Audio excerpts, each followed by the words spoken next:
all right. Benton Harbor, good morning.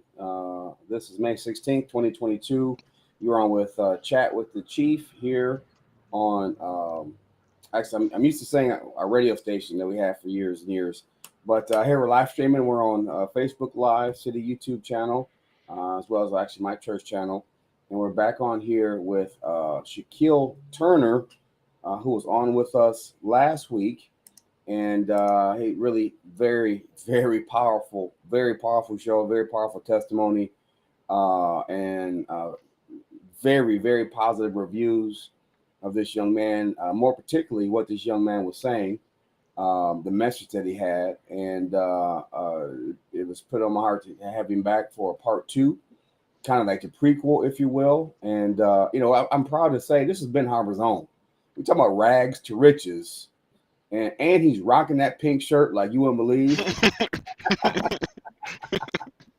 So that might be a little bit better. So yeah, like we were just trying to talk before you came on, Brother Turner, that the show was well received. And real quick before we get into what we want to talk about or the topics, talk about what you just told me as far as people reaching out to you. So over the course of the week and led up until late last night, I got about a handful of residents, particularly our single mothers of Ben Harbor, who said, I feel like I left my children because they have done wrong and now they're in the system now. But you have overcome it. What did I do wrong? And are you willing to help mentor my young child? And as I tell these single mothers, long as your child have a willing heart to say, what, I want somebody who can help me, better me, I'm going to give your child my whole heart, 100%. I'm not going to lie to your child. I'm going to keep it 100. If your child want a job, I'm going to do everything in my possibility to help your child get a job and get off probation or parole successfully. Hmm. So I don't know. I know you're stationary. Your connection is a little bit strong. Can you hear me now? Is that better? A little bit, yeah. Okay. Yeah. So what I would like to talk to Brother Turner is you had revealed that you had been in prison and you did five and a half years. First, I want to talk about, so what was it? What was the offense that you committed that brought you to that? And again, the spotlight is not on that. We're trying to do the best we can to help young men and young women through some of the decision making or some of the processes, or maybe it's some social issues, or maybe his mother's not there, and whatever the case may be, that there is a way to change a path. Even if it ends up there's still a way to get back on the right track. And I think, quite honestly, and I think you would agree with me, when a person gets into the criminal justice system, especially for felonies, it seems like life as they knew it was over is downhill from there, and you're constantly struggling to get footing that many people seem to never be able to get. Talk about that real briefly. Is that an accurate kind of summation of what people feel? So it's actually correct. So when you go into the system and you get out of jail or prison, the first they say, well, go get a job. Understand the judge told you to go get a job. If you don't get a job, that's a violation of probation and or parole, and that can see you back incarcerated. But we may not agree with that part, but it's in your term of probation and parole that you must maintain employment and stay away from wherever the crime may take place at. So it's hard, and I can speak from my own personal experience, is that when you get out of jail and in or prison, you feel hopeless. What do I do next? Who's going to hire me? Who's going to trust me? And so this is what we have to realize, because it's one thing for you to say one thing, but not understand it from a person's perspective. And we are holding things, the past, on people who are actually trying to better themselves. And I have to give counsel when I come out of prison. Who's going to accept me? How is the church going to accept me? How is my family going to accept me? How is the people who looked up to me, my neighbors and so forth, how are they going to embrace me now? And it was just a lot of stress, mental stress as is on your mind. What's next? So one of the things that I've noticed in my career, and I think maybe there's a certain amount of shame that's attached to the felon or to the what is it, the con or whatever you want to call them, whatever label. And unfortunately, we've seen people that have gone to prison get out and had children when they went in. When they get out, they're not really stepping into the role of father. And I've always wondered, was it that not that they were didn't want to be dads, but was it possibly that they had a certain shame that they thought because of the stigma that was placed on them that they could not be a father to their children? I don't know. I'm asking. Is So that possible? it's possible. It's a shame because you got to realize we have these words. He's a deadbeat daddy. He's no good. You're gonna be like your father. You're gonna get your grandparents. So these are words we have to break from. So if the mother is rejecting the father from trying to build that bond with that Correct. child is going to push away and say, Right. "This is not my father. The stepfather is my child." Not knowing that the stepfather was good to the child, I get that, but not knowing that the child needs to know their real biological father. I was and one. I grew up with that my mom raised me, so still to today, I don't know who my father is. It hurts. I have been on social media. I have contacted the Department of U.S. Army and trying to find him. But I learned down the line that God said, let it go. So when we have our children who say, you know what, I want to be a better father. But we got to break the mind frame that your father's not just a deadbeat father. We actually have fathers come out of jail or prison who's tried to rebuild that. And we always use CPS as a tool to go out there and get the father. We use child support now. Now child support can lead you to prison. People don't realize that you could be behind $1. You could now go to prison for child support. So Yes. we got to break this mind frame and start trying to divide the homes. Because the more we divide the homes, we are continuing to worsen our communities across America. It's not black communities, it's all communities. We are dividing our communities. Other communities don't talk about theirs, but those same things happen in their communities as well, like it does in Ben Harbor. And we until we build an honest conversation, we're not going to restore our homes. And that's a deeper conversation we won't be able to get into here. The Hmm. social justice aspect. Some people shy away from the term social justice. They think it's a bunch of black people that are crying racism, and that's not it at all. That No. is not it at all. But like you just said, if the United States prison system, there's 3 miles of prison, one of which is incarceration, rehabilitation, and there's one that's just they want to lock them with their way to key. Those usually either like your first degree murder people, the psychopaths. Hmm. So if we're rehabilitating or we're restoring, but like you said, you get out, the system is set up to kind of keep you in it because it mandates these things that are required, but then it's impossible to get almost impossible to get a job or to be able to get a loan on the car because you don't have a job. So you can't get to your if you get a job, you can't get there, you struggle to get there, or you're late and you're fired. It's just a constant cycle. So there needs to be, like you said, I think CPS and Friends of the Court are definitely something that needs to be looked at as far as reformation Hmm. with the social justice. Friend of the court is no friend of no father. I tell you that. Even the ones that are cooperative. So those things I think at some point need to be changed. We have to start somewhere. But you're absolutely correct. When it's funny how when mothers, I know we're slightly getting off track, but we're not when mothers do kind of degrade and denigrate the father, maybe because he went to prison or made some choices, and we what we don't understand, and actually, you know what, this might be leading into our discussion. What we don't understand when you talk about, all right, so when a child hears, all you do is bash their father. Hmm. He's this, he's that, he ain't this, he ain't that, he's blankety blank, blah blah blah. And then situations happen, maybe they get a bad grade at school, they come home or they didn't wash dishes, and now we say, "Mamas, you just like your daddy," or "You look like your daddy." But every time you talk to my daddy, it's equated with something negative. Hmm. Now you're saying I'm just like him, and I know you hate my daddy, so you hate me too. So Absolutely.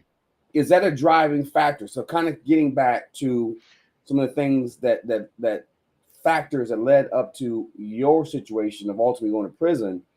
are those some things that hurt children growing up that make them try to find acceptance in maybe the wrong places? Absolutely. So I'm gonna do that. I'm gonna go back to what I did. So we look at what's going on today, and I'm gonna go back. And I'm not gonna say the school. I was in. Now I volunteer in the school district, and I love the school district. I didn't go there, but I volunteer. And when I go into these classrooms, I see these young men who grow up without a father, and when they see me, who's coming in the classroom and being the disciplinary to a female teacher that they just disrespected, they'll hold on. This could be my father right here. And so, like, oftentimes we are tell our children, you're gonna be like your daddy. So if you keep on calling my daddy no good, I'm gonna be no good.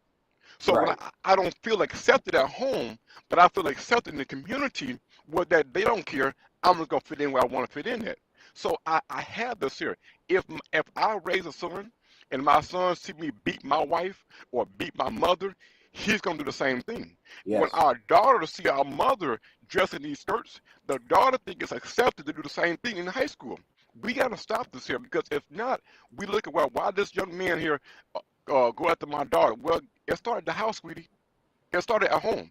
We got to break this here, and it's a tough issue, and until we deal with it, we're not going to understand it.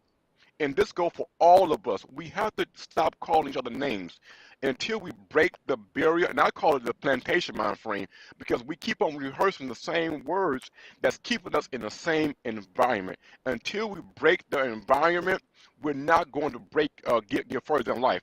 I had to break the familiar, which was the criminal justice system, and say, you know what? I'm not allowing my past to hold me to an environment where I can't grow.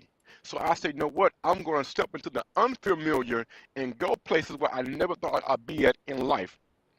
So, and I'm going to read the crimes as they are written in law. Sentence one was a breaking and entering without the break of intent. That was a plea in the county of Berrien. Date of offense was 2018. That's a 5-year max. Sentence two was a motor vehicle unlawful use in the county of Berrien of the plea deal 2014. And then the last one was a false pretense, $1,000, no more than less than $20,000 in county of Berrien, which is a plea. Date of offense was 2012. So before all these offenses happened, 2008 into 2012, I was a cadet for Berrien County Sheriff Department as well as with Ben Harbor Police Department. That's before they merged to public safety. At that present time, we was going to St. Louis.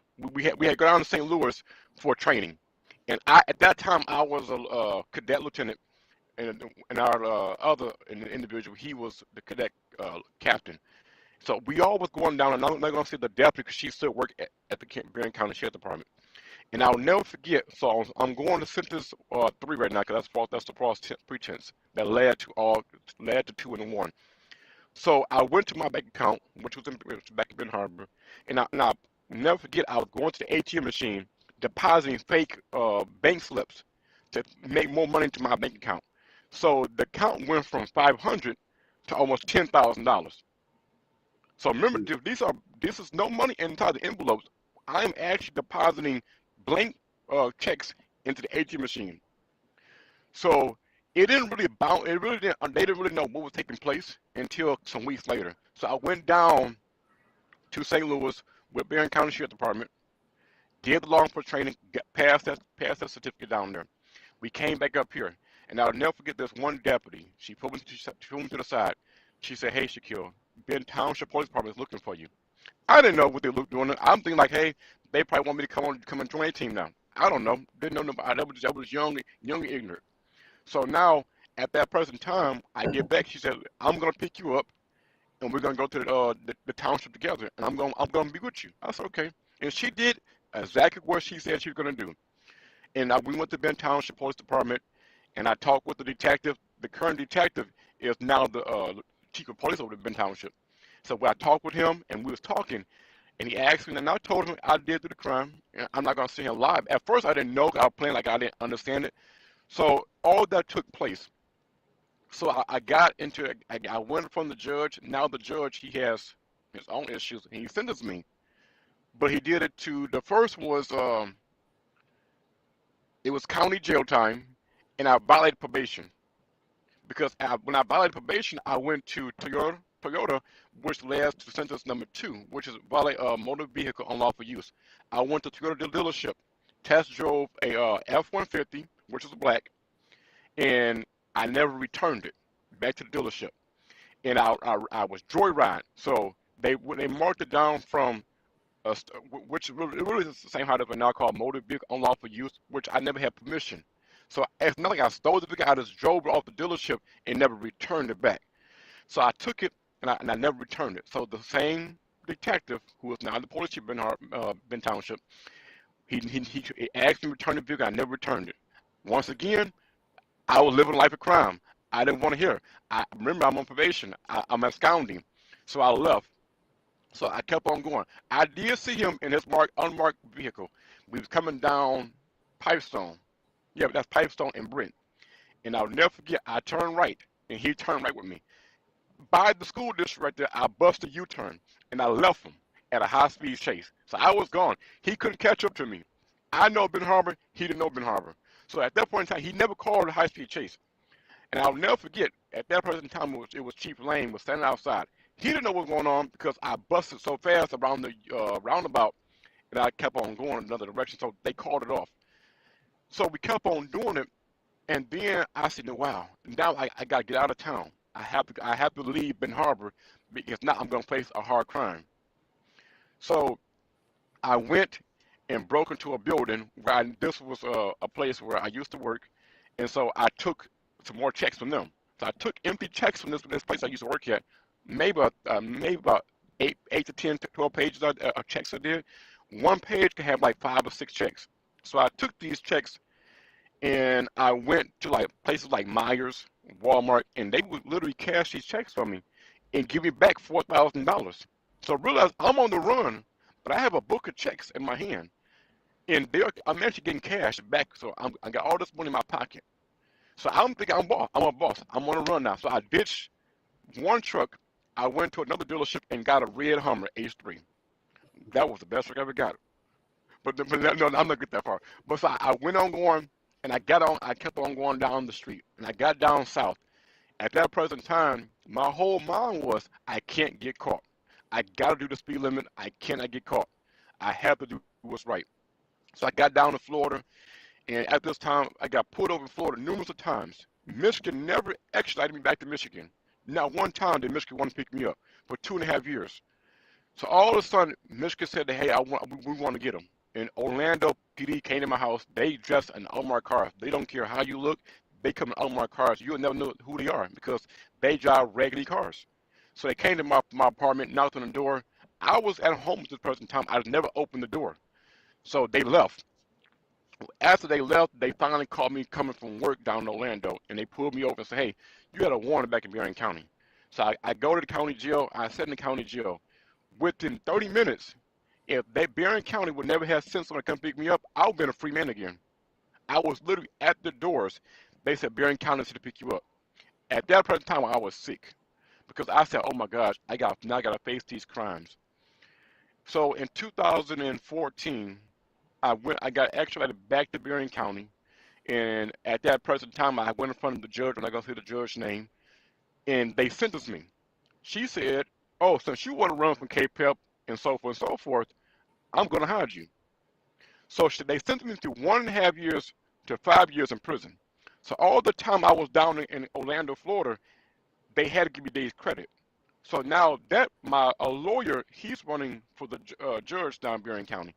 So because I had to argue with him, like, hey, no, I was in the county jail this, and third times, and I need those days credit, which by law you are supposed to get credit. So after we got those days credited, I was supposed to go to MDOC for 6 months. That turns to be a lie. So I see the parole board in July, and the parole board said, we're going to flop you. There was no answers. They just flopped me. So the following year come up again. The parole board flopped me again. Now, people who don't understand what a flop is, a flop means you cannot get out of prison until you are granted a parole. I understand all of my felonies are low offense, but they would treat me as a at-risk person. If you did a harsh crime, by law, they're going to treat you by a low offense. I literally watched people leave prison 5 times and come back during my 5.5 years in prison. Mm. So when they sentenced me to that term, I almost maxed out in prison. When I only supposed to did a year and a half in prison. I did 5.5 years in prison in MDOC. And the date of my release from prison was June 19th, 2019. So when people say June 19th, I think of a different freedom because I was actually granted freedom.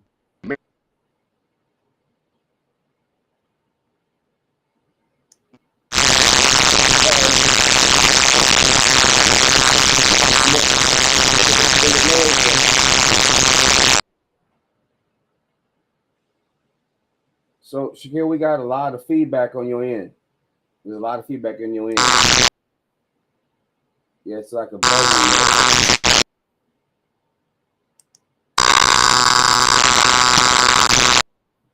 Yeah, no, yeah, it's totally bad. You know, I gotta mute it. No, it's a horrible noise. No, you can't mute it. It's a horrible noise.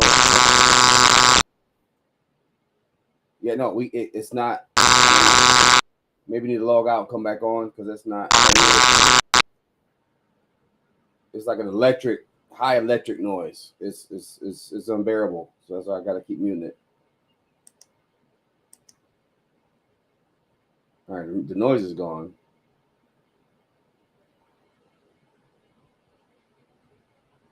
Yeah, now you're silent. Yeah, no sound. That terrible sound is gone, but now you're muted. Mm-mm.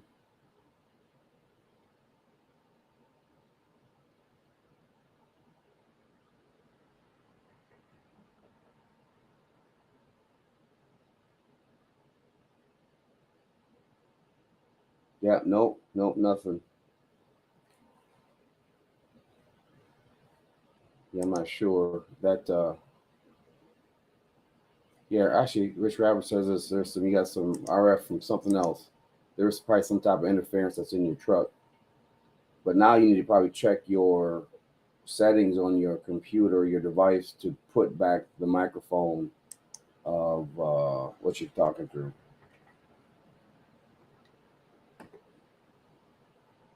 Yeah. So no, still silent. Mm-hmm.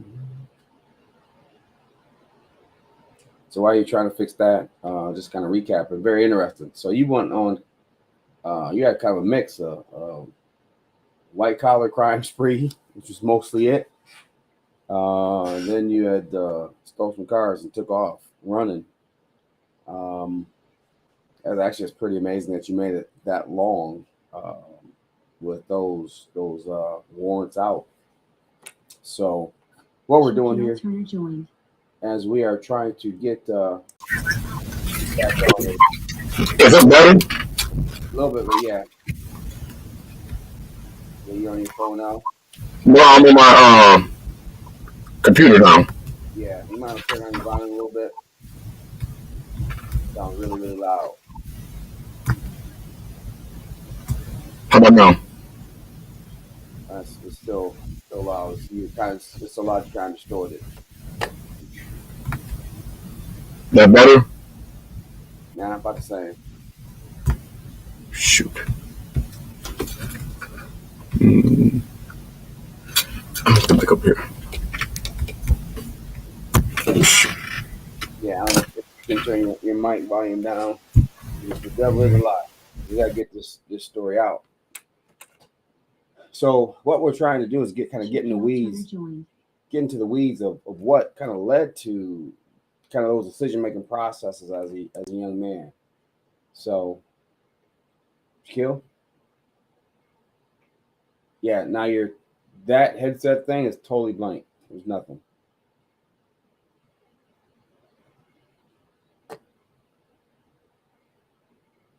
How about your just your phone put on speakerphone maybe? Because yeah, you're not getting any sound.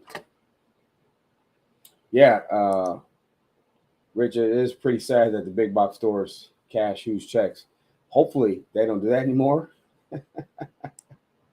So we'll see. Um, so we're here trying to still get back on. We got some comments coming in. We thank for those that are on with us. Uh, this might be the enemy doesn't want this story out because we're trying to get to in this show here. Are there any common factors that say maybe Shaquille had growing up that we can recognize in some young folks today or now that we can maybe get some intervention and stop them on that path? So, Rich is saying maybe low charge in the Bluetooth gear. Not really sure. The headset is totally not working.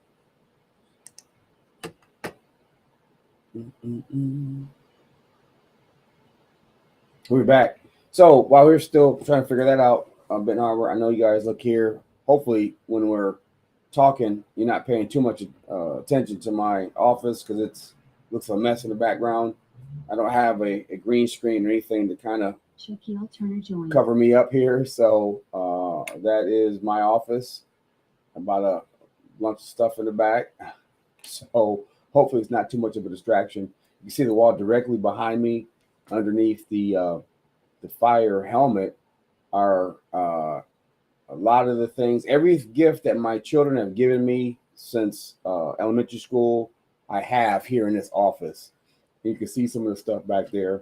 I think that one thing with the big hand is my son, and I got all my clay things, and so that's what that junk is back directly behind me. That's all my kids' stuff through the years. Even going back to my oldest, which you see up in the corner, standing with her for a wedding, I got the stuff that she made for me, and she's 34 years old. So I'm sorry, no, she's 32. She'd be mad at me. What is she, 34? 34. Yeah, she's 34, I believe. I do the math. She's born in 88. That's my baby. So here, got a comment here. Yeah, Shaquille had it hard. Bad life, but I'm proud of the young man he became. He turned his life around. He absolutely did. And then we need people like him to tell his story.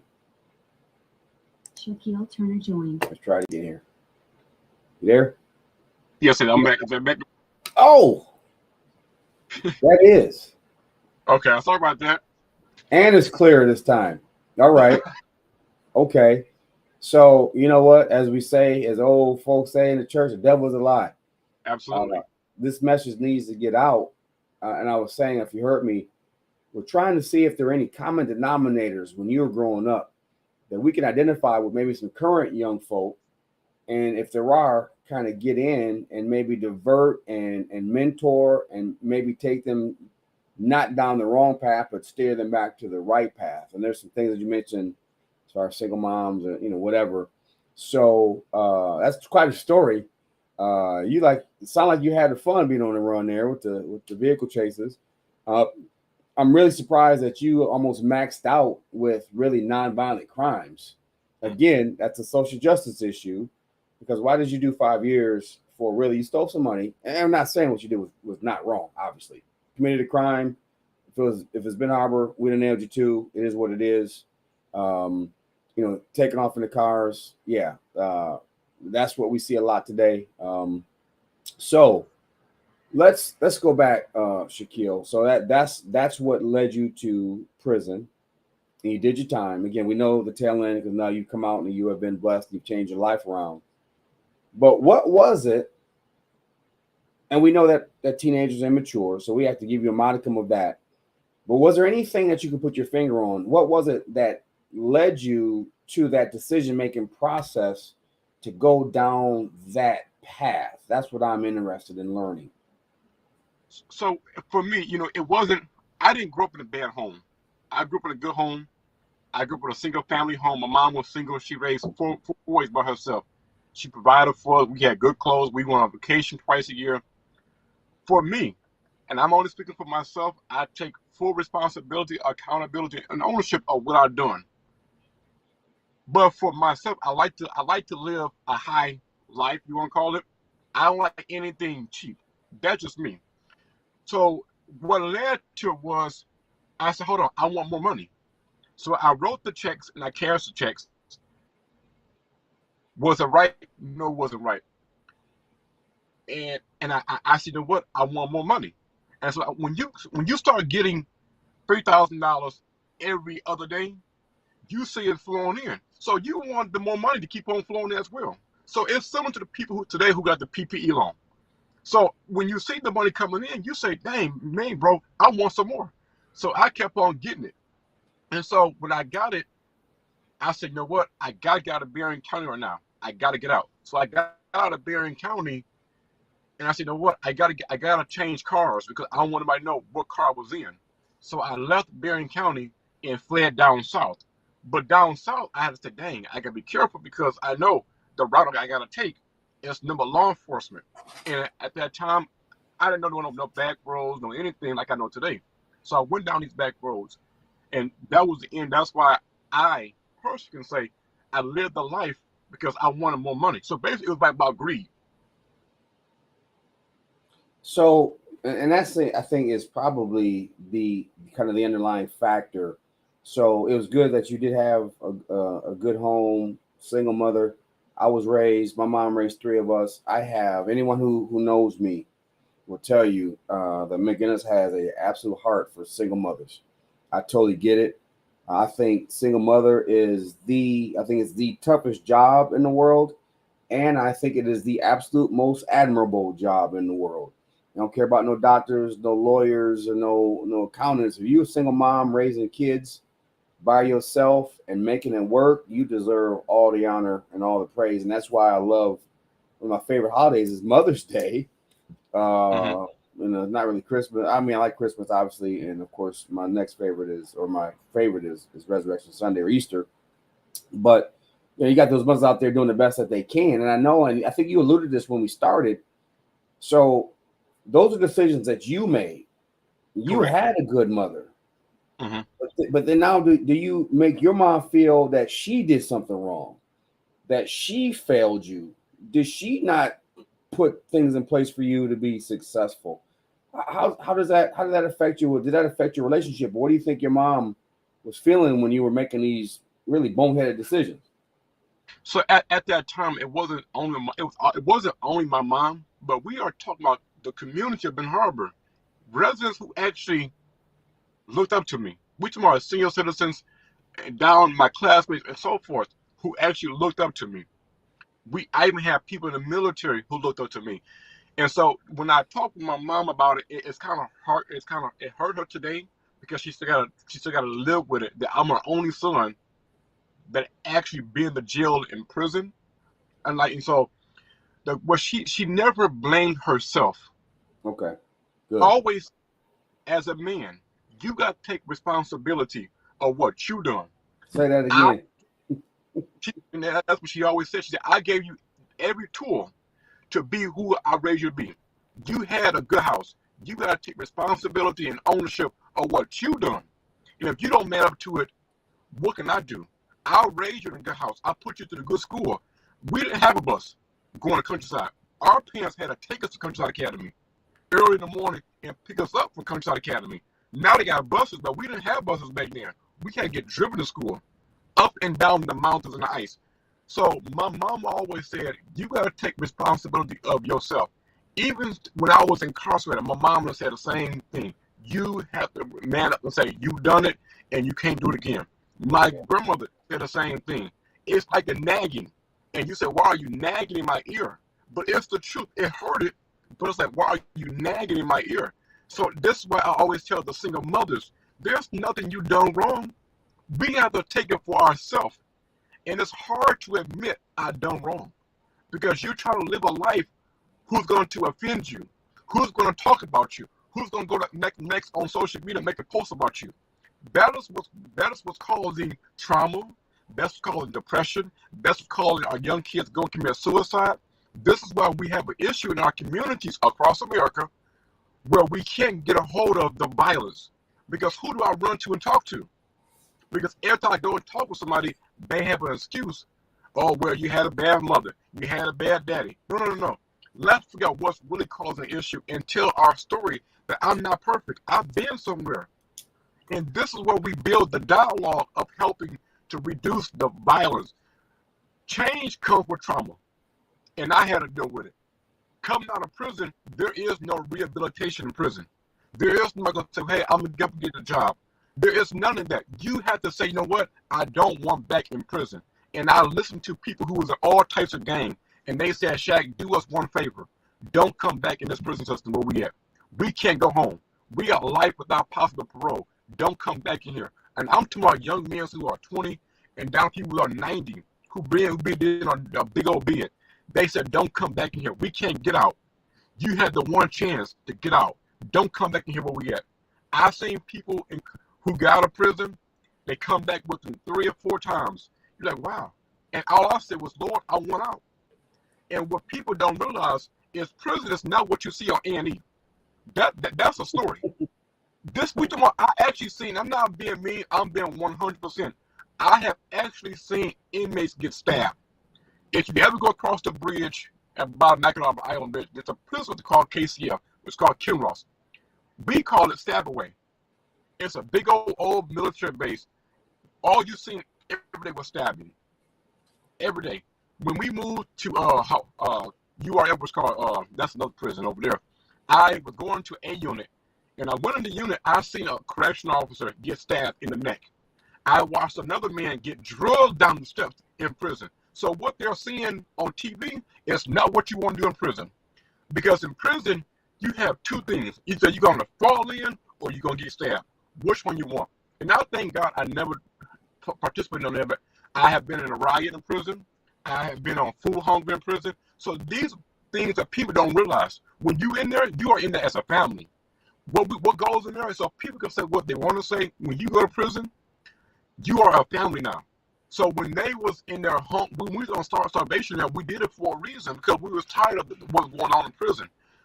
And I watched them set units on fire. I watched people get stabbed. And this is what reality is. There is no rehabilitation in prison. And until we face the facts that this is how it is, it's the truth. So when you tell them to go home and get a job, but you never set me up for success. You set me up for failure. Mm-hmm. So you put me on probation and parole, not knowing that the agent is not to help me. The agent is out to get me. And this is what we don't understand because your parole probation agent is not just to help the individual. They are there to do more harm than help serve. They put you on this long list. And I was one person. They said, well, you can't have a bank account. You can't. I was on curfew temporarily, but I had to get a job. Well, where am I going to get a job from? You told me to go to Michigan Works. Every job I go to Michigan Works from, I'm denied a job at Michigan Works. Me and my mom, we have went so far every day for a whole week straight. Job after job after job. They would deny me and deny me and deny me. So you telling me, go get a job, but I'm denied a job. Which one do I do? So now I made up my mind frame, and I said, you know what? They got some funding for truck drivers. So I emailed everybody and their mama to get that funding. I don't care what they said. I was working the computer and the phone at the same time like it was a call center. And then later on, they said, we approve of you. I went and got my CDL courses, and I got back to the parole officer. She said, well, here go a job. I got the job. I went down to Tennessee to the truck company.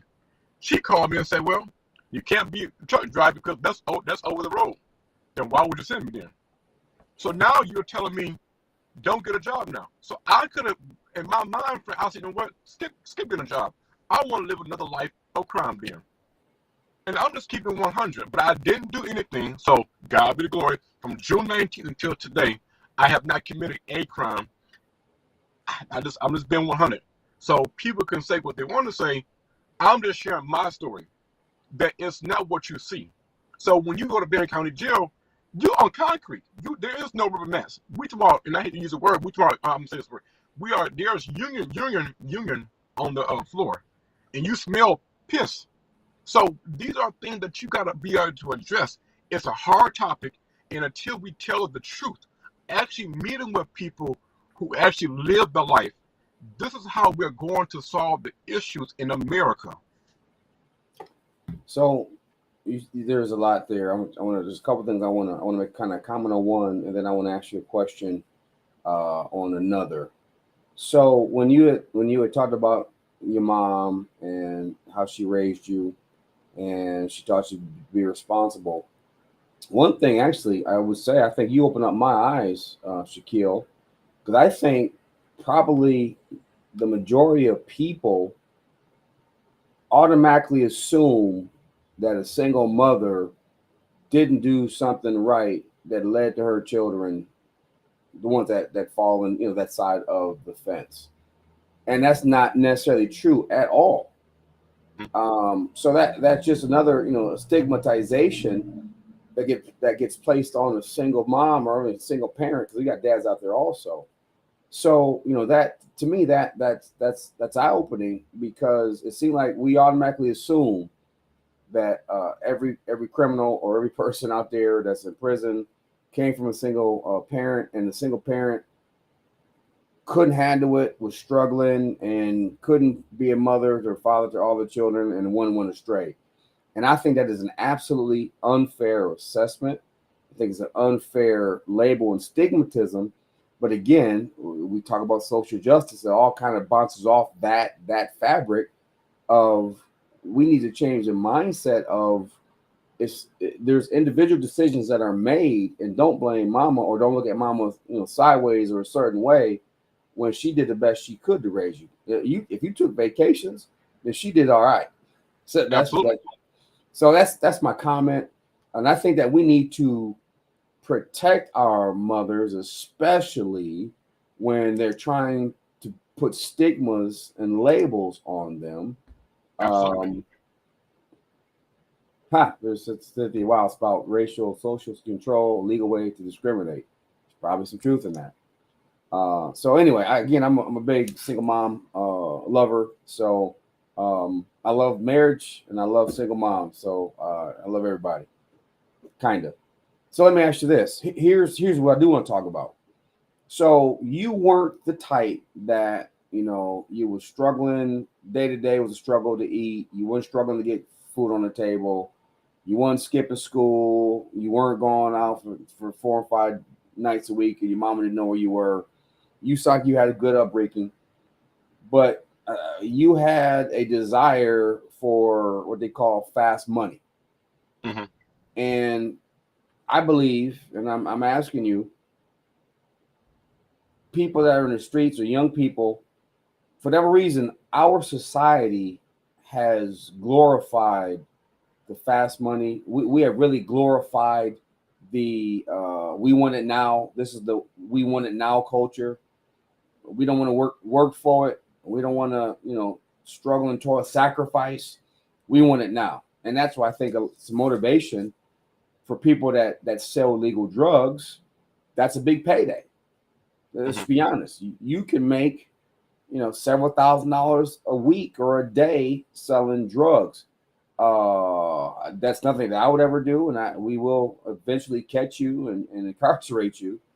But it seems that people want fast money, or they were raised in an environment where that's all they knew, what we call the hustle. Mm-hmm. So either it's drugs, or maybe it's money, or maybe you got some other things on the side. How, I guess, that mindset of, and it sounded like that's what you wanted. You just found a quicker, more intelligent way to do it, that on the front end, you wouldn't, if you got pulled over with a bunch of empty envelopes, would not have been any big deal. Had you been pulled over with drugs, you'd have been in trouble. So you figured out, and I don't think it was a well thought out plan, I would say, for the record, and obviously it wasn't. It all caught up to you. But you figured out a way to at least be under the radar on the front part. But how can we convince these young brothers that fast money ain't always good money? Speak to that and tell me, am I on the right track, or am I off in left field? No, you're in the right field. What we got to do is this here. We got to bring more people. And I'm going to take a prime example. Go down to Cape Hep, and you get a group of men, at least 5 or 10, who are willing to tell their story. You will see how they will say, "Don't follow my track, young brother. Don't follow my track, young sister, because this is not the life you want to live. Because it's gonna haunt you for the rest of your life. You're not gonna get jobs.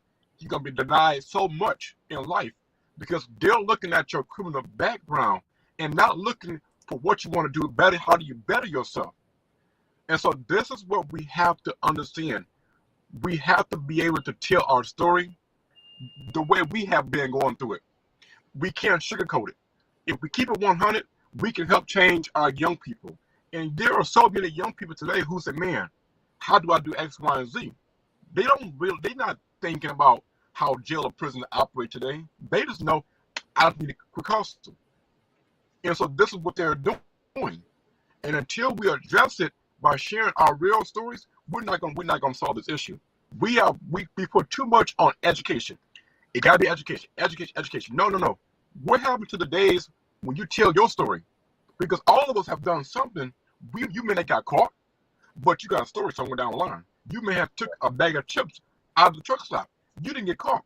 But why you get caught? Are you willing to tell your story to that young girl or to that young boy who are actually about to commit a crime? And this is where we have got to tell the truth, because a lot of our young kids feel like nobody's there to talk with them about anything. So now they feel like, you know what? If my mama don't care, if my daddy don't care, if my daddy ain't here, I'm gonna do what I want to do. Because a little boo boo down the street doing it, I'm gonna do it. If Shaniqua down the street doing it, I'm gonna do what she's doing. You know, and when I was with Ben Harbor some years ago, and I'll never forget going to Smokies. We actually seen young girls at the club with their mothers. And I'm not judging nobody, and I don't judge anybody because I got my own past. But what I'm saying is this is what we're seeing a pattern of. And until a lot of them feel as though nobody cared. And I was one of them. I felt as I had my parents, my mother and my grandmother, but I felt as though nobody cared about me because I was going through mental illness. Who do I talk to? Everybody's so harping on you. You're judged for everything you do. So this is why our young people today feel as though nobody cares. Who are actually listening to our young people? Because if you actually listen, they will break everything down to you and you can be able to rebuild them up. They're crying out for help, but they're crying out for help in a different way. And many people is not going to be able to relate to because the person we come to incarceration. I was reading a Facebook article yesterday, and everybody want to say the fight that happened in Barron Homes yesterday, incarcerate. But do you understand what really take place? It's a trauma going on. Until we break down the situation, we're not going to solve the issue. I can go to jail today for 90 days and get back out and do the same thing again. We have to understand what's going on within the person's heart and in the home. Until then, we're not getting any further. This is where my passion comes in from, because I want to make sure that I'm doing everything in my ability to help our single mothers, helping that young child, helping that young man. I know a guy. He was in Ben Harbor. He sold drugs. He said, "Shaq, I want to say thank you, bro, for helping me stop selling drugs and now become a truck driver." He literally turned his life around. So people can call Ben Harbor what they want to call it. There are people in Ben Harbor who want out, who want to do better. So, and I know there is hope for Ben Harbor. There's hope for our young people, and I'm going to do everything my ability to keep on pressing to get in every home and bettering our young people. So, Shaq, right there, let's stay on that momentum, and I feel on that, and what I love is your commitment and passion to it, because you've been there. You're a young man, but you got a story. So, how do we, people my age, older, how do we, with people like you, your help that has been there, your cohort, how do we, for one, I guess, get other people to come in on this fight to help reach our young people? But how do we get, let's just call them the fast money crew, just for the sake of this discussion. How do we reach them to do the things that you just said? What do we do? And I'm writing stuff down. How do we do it? To reach our young people, number one, we got to go where they are. We can't keep on talking about where they are, where they are. If they are in the trenches, let's go out there where they are and let them know. I don't care what uniform I show up in. I don't care how I dress today. I'm not here to judge you. I'm here to help you. And when people actually see a caring team, we're talking about a caring team who's, I got your back. You can cry on my shoulder. I'm going to cry with you. and I'm gonna embrace you. I'm gonna hug you, and I got you. When people start seeing that, they're gonna tell so and so and so and so. And guess what? Now we are healing. So back in your generation, we had what's called the generation curse. And in my generation, we're dealing with called generational trauma. So after generational trauma comes generation healing. But we gotta find a solution in between of how do we work together. Because my generation, we call it enough is enough. I don't know what you got to say. You dealt with the slave mentality back then. I ain't dealing with it. That's what we're seeing. But it's a trauma to come with it. Anytime you're dealing with change and going from one environment to the next environment is trauma. Because it comes with new devils. How do I be better me? How do I find my purpose? Who really care for me? And you're crying out for answers, but nobody want to give you the true story of what actually can help better you. And this is where we see our young people. They're crying out for help. They go on social media because they know that's where they can be reached. That's where they feel validated at, is on social media. We have to go where they are. And this is why I am so passionate about it, that I want to go door to door, because I feel as though they're not coming to City Hall because leadership have let them down. We have put too much what this is going to be. We don't put a millage on the ballot no more. We do this was going to be, it's my way now, or the highway. You're going to deal with it. When you go door to door and you get some real answers and you let people say, speak your mind. I know you're going to cuss, but speak your mind. We are going to break down the trauma of what's going on in our house, and we're going to rebuild them up. And this is why I had a meeting with some people before back in Ben Harbor. And I told them, it's one thing to send me out on the battlefield, but if you're not going to be behind me, help me, what good is it? Because I'm not going to go to door in Ben Harbor and a lot of the Ben Harbor residents. I'm not going to do it. And I'm not going to let anybody keep on going to Ben Harbor and allow to the residents when there is a need there. People want help. And they're crying for help every day. When I get on social media, I see the help. Every day. It's there. That's it. That is it's amazing, man. And I really I have a heart to help this and change it around, and you know it's I think that I think all children have a desire for discipline and leadership. They may not know what it is, but that's just the nature of what that's just in them. But I think that children have had a desire, or have intrinsically in them a desire for order, for discipline, for leadership. But I think we as a community over the last several years has let that desire down. Correct. So now we're dealing with the aftermath of that. You know, again, that old cliche, it takes a village to raise a child, is true. But right now, what I'm saying is, here is what we're dealing with when the village, this is a result of the village saying, that's not my business. I'm not getting involved. Those aren't my kids. It doesn't affect me. Now it is. Correct. The stuff we're saying, you know, the shots fired every night, the acts of violence, the stealing cars. Ironically, Shaquille, we have an influx of stolen cars in the city. Absolutely. They're getting these cars and they're joyriding. And we had a comment. Rich Rabber says, you know, it's not funny because somebody can be killed in a car chase. Absolutely correct. But it seems like, and we got about 5 minutes left, that these kids are only living for the moment, against that fast dollar mentality. And real quickly, I want you to speak to, and we probably should hit this earlier, a lot of these kids, these young kids, Shaq, they feel that they're not going to live older than 18 years old. So they have a blatant disregard for life, theirs or anyone else's. Where does that come from? It's a get over spirit. That's number one. So I'm not going to be biblical about it. It's a get over spirit, number one. Number two is this here. A lot of the older people drop the ball. And remember, go back to what I said. I see what goes on in my house. So if my mother doesn't care, I don't care. If my community activists don't care, I don't care. If my leadership doesn't care, I don't care. We got all these people fighting and arguing on who's going to get what dollar bill. That's all we see in leadership. who's right and who's wrong. And so guess what? That trickled down to our community. Until leadership sets a bar, we're not going to do anything down here. It's a bunch of waste of talk, and I hate to say it. You waste your time talking down here when our peers arguing every day. Back then, I watched under the Bush administration, they worked in bipartisanship. When President Obama came, they dropped bipartisanship. When Trump came, bipartisan kept on going down the hill. When Biden got here, it's keep on going down the list. So until leadership sets a standard, you're not going to solve a community issue. We are looking towards law enforcement to solve the issue. Law enforcement can't solve the issue. No. This is a home issue. And I hate to say this, but I'm going to say it. When people talk about defunding law enforcement, they take it a different way. That's another topic we got to deal with. But leadership has to talk about what's really going on.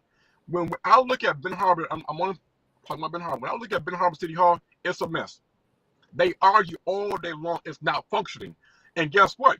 That your attitude, what you affected, now has affected your community.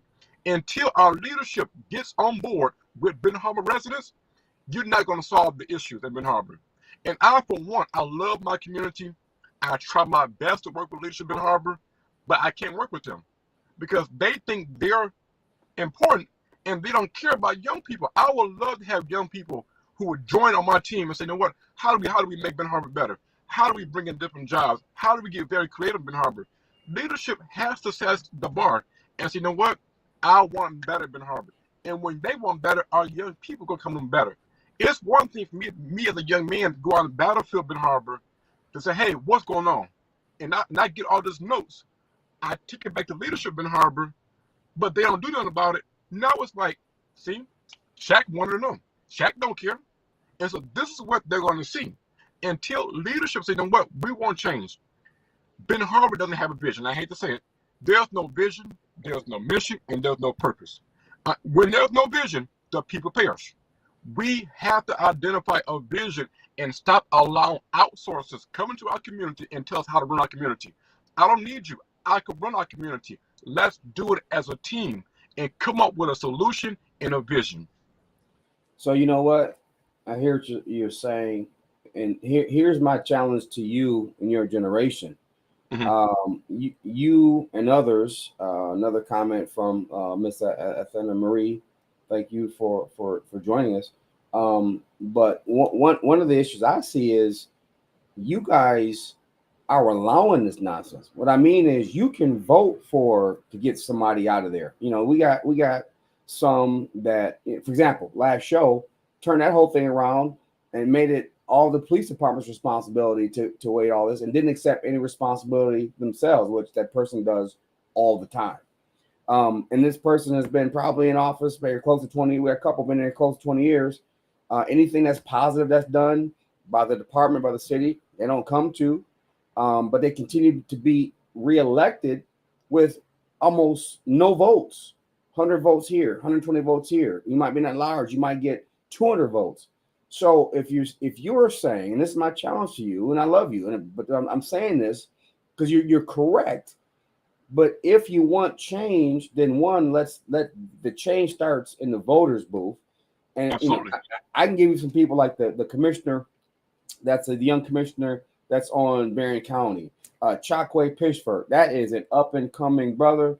You know, I'd follow him if he was whatever. I know he's vying for the township seat for the county. Absolutely support that. Of course, I don't take political stances, but what I'm saying is there are young people that can be placed in leadership to affect these changes and to affect talking to people and knowing really the truth pulse of Ben Harbor. I get so tired of hearing, well, the people this or the residents did, and I know for a fact none of them that are saying that go out door to door. They don't go nowhere. They get into those meetings tonight. You'll see it pontificating in the meetings, going to all the committee meetings. Got a comment to say on everything. Always trying to find the I got you moment. Trying to throw the staff underneath the bus. We're tired of it, but we're not the voters. You're saying you're tired of it, so become the voters to make change. That would be my only challenge to you out of everything I think that you've taught us these last couple of Mondays is that, you, Athena, some of the younger people, get out there and vote. Run. Mhm. Run. Well, So I am, but that's not the talk. That's the topic. so we got here, here we go. Let me see here. Once again, like I say, and you're correct. But once again, a lot of us were not taught about what goes on. And I love Ben Harbor. I love Ben Harbor. I truly wish I can work with leadership in Harbor. But it's like I don't want to be. I'm not the person where I want to be seen. I'm not there for a title. I'm not there for the fame. I'm not there for the followers. I'm there because I have a caring heart. Because when I was incarcerated, God said it's no longer about you. If you want me to bless you, you got to serve.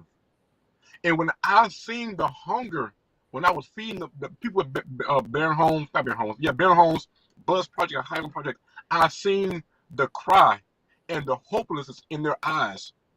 And so this is where made me get on the projector. Like, you know what? It's not about me no more. It's about helping people now. And so that's why when I come back to Ben Harbor, I'm not in a house or I'm not just on vacation. I'm still working Ben Harbor and say, you know what can I do to help people?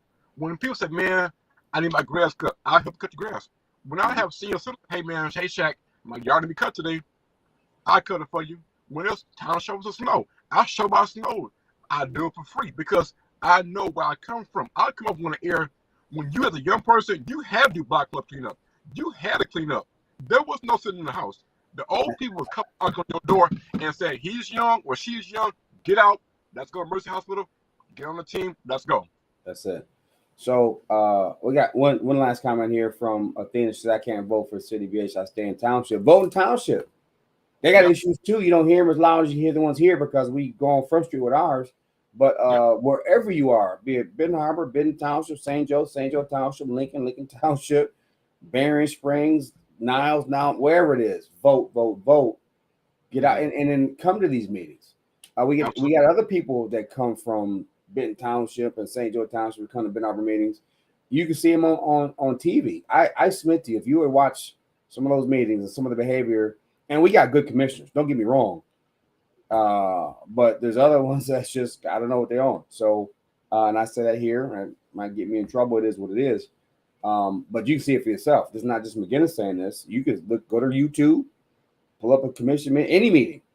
And once the discussion starts, it's downhill from there. So tonight we'll probably be there for a couple hours, at least. So, I know when I was on the school board, we had meetings that would be 2.5, 3 hours. I got down to 25 minutes because you follow the agenda, you have order. And if you got something to say, discuss it in the work session so we can come out and vote in the regular session. And then I make every topic a discussion, 20-minute discussion. So, but again, that's leadership. That's leadership when I say that's the citizens putting in place the people to represent them and represent them correctly. So absolutely. With that being said, I thank you again. I know we had some technical difficulties and then we had some connection issues. But I thank the Lord for you. One of the things I hear is, we'll be real churchy. I kept it down today. I thought we talked about the system. We can't necessarily change who we are. I can't always make that promise, but I thought it was important to hear kind of like the back end of the front end, the prequel story of, hey, yeah, this is what I did. I own up to it. This is what my thought process was. And then what we can do to get other young people to affect them to make sure that they stay on the right path. And that takes us as older people listening to you. And I think you said very clearly, go to where they are. Absolutely. And that's what we're saying as the ministerial alliance that we're putting together is we got to go out we got to go to Bus, we got to go to Highland, we got to go to Barron Homes, we got to go to River Terrace. Yeah. Not just go, but be consistent. Absolutely. Be consistent. So that's what we're going to be trying to do and moving forward. So again, I thank you. Thank God for you. I look forward to when you get in town, and we'll connect after this, of course, and so we can help on some of the issues, the projects that you have coming up, not issues, but projects to be supported. I thank you for taking ownership and not just your neighborhood where your house is, where your mom lives, but the whole community. And I think there'd be nothing but blessings for you as you move forward. And I hope someday you have a family. I don't know if you have one or not now, but I think that you have a lot to offer. And I think we talk about men you've been on both sides. And a real man is one that can tell the truth, admit when he's wrong, and discuss difficult topics and say, how can we move on? So I thank you for that. And you be blessed. And at least you're not driving this today, because I thought it was amazing how you would change trucks and was kept on stepping. So Ben Harper, until next week, you are on with Chat with the Chief. Today is May 16th, 2022, and we will see you next week. Be blessed.